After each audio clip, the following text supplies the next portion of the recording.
Hello students, welcome to LRNR classes. আমি মৃন্ময় কোলে, তোমাদের ভূগোলের শিক্ষক। আজকের ক্লাসে আমরা আলোচনা করতে চলেছি ভারতের ভূগোল থেকে দ্বীপ অঞ্চলসমূহ। এটি ওয়েস্ট বেঙ্গল বোর্ডের ক্লাস 10-এর ভূগোলের পঞ্চম অধ্যায় রয়েছে। এই ক্লাস থেকে আগে আমরা এই চ্যাপ্টার থেকে আগে আমরা ভারতের পার্বত্য অঞ্চল, দাক্ষিণাত্য মালভূমি, ভারতের উপকূলীয় সমভূমি, মরু অঞ্চল এই সমস্ত আলোচনা করেছিলাম। ভারতের ভূপ্রাকৃতিক বিভাগের এটি লাস্ট পার্ট। এখান থেকে আমরা দ্বীপ অঞ্চলসমূহ আলোচনা করব। ভারতবর্ষের যে সমস্ত দ্বীপ বা দ্বীপপুঞ্জ অঞ্চলগুলো রয়েছে সেই নিয়ে আমরা আলোচনা করব। আমরা জানি ভারতবর্ষের দুই দিকে, একদিকে রয়েছে আরব সাগর আর একদিকে রয়েছে বঙ্গোপসাগর।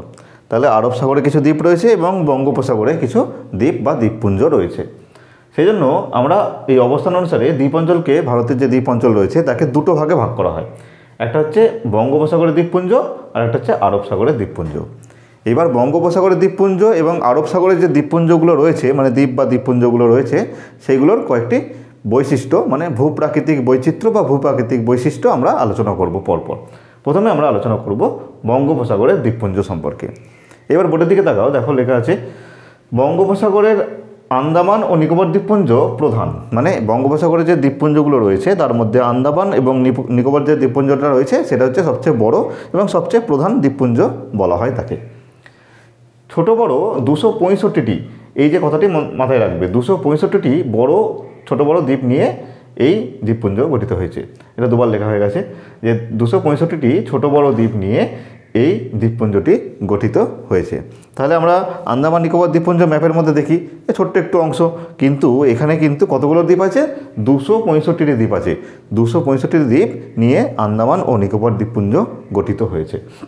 এই দ্বীপপুঞ্জের মোট আয়তন 8,293 বর্গ কিমি। তাহলে যে দ্বীপপুঞ্জটি রয়েছে এর মোট আয়তন যতটা অঞ্চল রয়েছে সেই অঞ্চলটা হচ্ছে 8,293 বর্গ কিলোমিটার। পরবর্তীটা দেখো, পরবর্তী বৈশিষ্ট্য, আন্দামান ও নিকোবর দ্বীপপুঞ্জের প্রকৃতপক্ষে কয়েকটি আগ্নেয় দ্বীপের সমষ্টি। তবে নিকোবর দ্বীপপুঞ্জের কিছু অংশ প্রবাল দ্বারা গঠিত। তাহলে বঙ্গোপসাগরে যে দ্বীপপুঞ্জগুলি রয়েছে তার মধ্যে বেশিরভাগই কিন্তু আগ্নেয় দ্বীপ। আবার আরব সাগরে যে সমস্ত দ্বীপগুলি রয়েছে তার মধ্যে বেশিরভাগই রয়েছে প্রবাল দ্বীপ।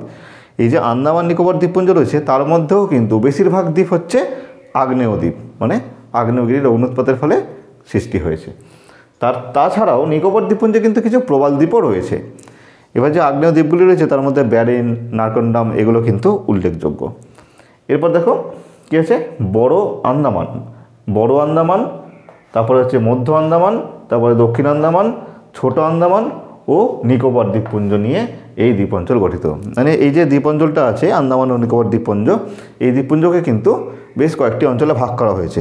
তার মধ্যে কি আছে? বড় আন্দামান, মধ্য আন্দামান, দক্ষিণ আন্দামান, ছোট আন্দামান এবং নিকোবর, এরকম বা এইভাবে কয়েকটি ভাগে কিন্তু আন্দামান ও নিকোবর দ্বীপপুঞ্জ অঞ্চলকে ভাগ করা হয়েছে। এরপর দেখো, ছোট ছোট বিচ্ছিন্ন পাহাড়, গভীর চিরহরিত বনভূমি, খরস্রোতা নদী প্রভৃতি দ্বারা এই অঞ্চল অধ্যুষিত।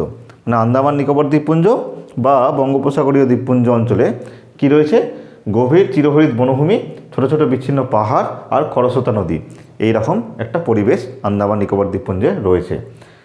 এই দ্বীপপুঞ্জের সবচেয়ে দক্ষিণে ইন্দিরা পয়েন্ট ভারতের দক্ষিণতম স্থলবিন্দু।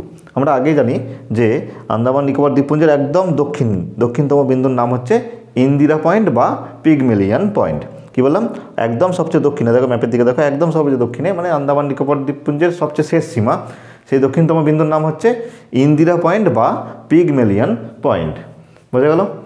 এরপর হচ্ছে উত্তর আন্দামানের স্যাডেল পিক, এই নামটা মনে রাখবে, খুব ইম্পর্টেন্ট নাম, স্যাডেল পিক, যার উচ্চতা হচ্ছে 737 মিটার, এখানকার সর্বোচ্চ শৃঙ্গ। এছাড়া মাউন্ট হ্যারিয়েট, মাউন্ট থুলিয়ার এখানকার উল্লেখযোগ্য পাহাড়। তাহলে কি স্যাডেল পিক হচ্ছে আন্দামান নিকোবর দ্বীপপুঞ্জের সর্বোচ্চ শৃঙ্গ। এই কোশ্চেনটা বারবার পরীক্ষায় এসেছে যে আন্দামান নিকোবর দ্বীপপুঞ্জের সর্বোচ্চ শৃঙ্গের নাম কি? তাহলে আমাদের এই উত্তর হবে স্যাডেল পিকের উচ্চতা মনে রাখবে 737 মিটার। এই স্যাডেল পিক ছাড়াও আন্দামানে আরও কয়েকটি ছোট ছোট পাহাড় বা উল্লেখযোগ্য পাহাড় রয়েছে। তার মধ্যে মাউন্ট হ্যারিয়েট, মাউন্ট থুলিয়ার এগুলো হচ্ছে ইম্পর্টেন্ট। এরপরে লাস্ট পয়েন্ট দেখো, এখানকার নারকন্ডাম দ্বীপটি হচ্ছে মৃত আগ্নেয়গিরি এবং ব্যারেন দ্বীপটি হচ্ছে সুপ্ত আগ্নেয়গিরি। মৃত আগ্নেয়গিরি মানে কি? যেখানে আর আগ্নেয় অগ্নুৎপাত হওয়ার সম্ভাবনা নেই, যেখানে অগ্নুৎপাত হওয়ার সম্ভাবনা নেই এবং দ্বীপটি আগ্নেয়গিরির অগ্নুৎপাতের ফলে গঠিত হয়েছে, এরপরে এখানে আর অগ্নুৎপাত হওয়ার সম্ভাবনা নেই। কিন্তু সুপ্ত আগ্নেয়গিরি কি? সুপ্ত আগ্নেয়গিরি হচ্ছে এখানে অগ্নুৎপাত ঘটেছে কিন্তু পরবর্তীতেও এখানে অগ্নুৎপাত ঘটার সম্ভাবনা রয়েছে, সেই জন্য সুপ্ত আগ্নেয়গিরি। তাহলে মৃত আগ্নেয়গিরি কোনটা? মৃত আগ্নেয় দ্বীপ হচ্ছে নারকোন্ডাম, এখানে আর অগ্নুৎপাত হওয়ার সম্ভাবনা নেই। কিন্তু যে ব্যারেন দ্বীপটি রয়েছে, ভারতের যে ব্যারেন দ্বীপটি রয়েছে, ব্যারেন দ্বীপটিতে কিন্তু পরবর্তীকালে অগ্নুৎপাত হওয়ার সম্ভাবনা রয়েছে, সেই জন্য এটি সুপ্ত আগ্নেয়গিরি বা সুপ্ত আগ্নেয়গিরির দ্বীপ আমরা বলতে পারি।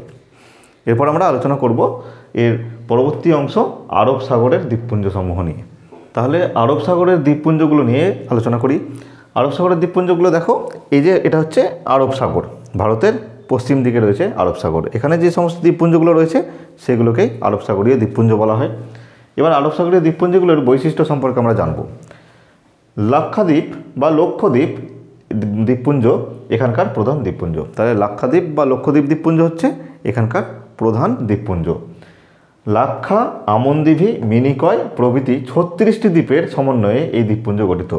মনে রাখবে, লাক্ষা, আমনদীঘি, মিনিকয় এই প্রভৃতি 36টা দ্বীপ নিয়ে কিন্তু এখানে লাক্ষাদ্বীপ দ্বীপপুঞ্জ গঠিত হয়েছে। এই দ্বীপপুঞ্জের মোট আয়তন 32 বর্গ কিমি। এটা মনে রাখবে, এই দ্বীপপুঞ্জের মোট আয়তন কিন্তু 32 বর্গ কিলোমিটার। এবার দেখো, মিনিকয় এই দ্বীপপুঞ্জের সবচেয়ে বড় দ্বীপ। তাহলে লাক্ষাদ্বীপ দ্বীপপুঞ্জে 36টা দ্বীপ ছিল, লাক্ষাদ্বীপ দ্বীপপুঞ্জে রয়েছে 36টি দ্বীপ। তার মধ্যে সবচেয়ে বড় কোনটা? তার মধ্যে সবচেয়ে বড় হচ্ছে মিনিকয় দ্বীপপুঞ্জ। তার মধ্যে সবচেয়ে বড় হচ্ছে মিনিকয় দ্বীপপুঞ্জ। এই দ্বীপগুলি সবই প্রবাল দ্বীপ এবং উপকূলভাগে প্রবাল প্রাচীর গড়ে উঠেছে। তাহলে আমরা যখন আন্দামান নিকোবর দ্বীপপুঞ্জ পড়ছিলাম বা বঙ্গোপসাগরীয় দ্বীপপুঞ্জ পড়ছিলাম, তখন দেখেছি সেগুলো হচ্ছে বেশিরভাগই আগ্নেয় দ্বীপ। তাহলে আগ্নেয়গিরির অগ্নুৎপাতের ফলে এই দ্বীপগুলোর উৎপত্তি হয়েছিল। এখানে কি হয়েছে? প্রবাল দ্বারা এই দ্বীপগুলো গঠিত হয়েছে, মানে প্রবালের দ্বারা এই দ্বীপগুলোর উৎপত্তি হয়েছে। এখানে যতগুলো দ্বীপপুঞ্জ রয়েছে, দ্বীপগুলো রয়েছে, মানে 36টা যে দ্বীপ রয়েছে, এগুলো সবগুলোই কিন্তু প্রবালের দ্বারা উৎপত্তি লাভ করেছে এবং এগুলো প্রবাল দ্বীপ বলে এই জন্য। এবার এই প্রবাল দ্বীপগুলো গঠিত হওয়ার কারণে এই যে দ্বীপগুলির উপকূল ভাগগুলি রয়েছে, এই উপকূলগুলি কিন্তু প্রবাল প্রাচীর রয়েছে। তাহলে উপকূল ভাগে প্রবাল প্রাচীর দেখা যায়। এছাড়া ভারত শ্রীলঙ্কার মধ্যে পাম্বাম দ্বীপ অবস্থিত। এই দ্বীপটি ভারত ভূখণ্ডের সঙ্গে রেলপথ দ্বারা যুক্ত। এই ভারত শ্রীলঙ্কার মাঝে একটা দ্বীপ রয়েছে যার নাম হচ্ছে পাম্বাম দ্বীপ, এবং পাম্বাম দ্বীপ সমুদ্রের উপর দিয়ে রেলপথ তৈরি করা হয়েছে ভারতের সঙ্গে সেই পাম্বাম দ্বীপের সংযোগ বজায় রাখার জন্য। ঠিক আছে, তাহলে যে রেলপথ আছে সেই রেলপথটার নামও কিন্তু পাম্বাম ব্রিজ, মানে যেখান দিয়ে রেলপথটা গঠিত হয়েছে সেই রেলপথটার নামও কিন্তু পাম্বাম ব্রিজ।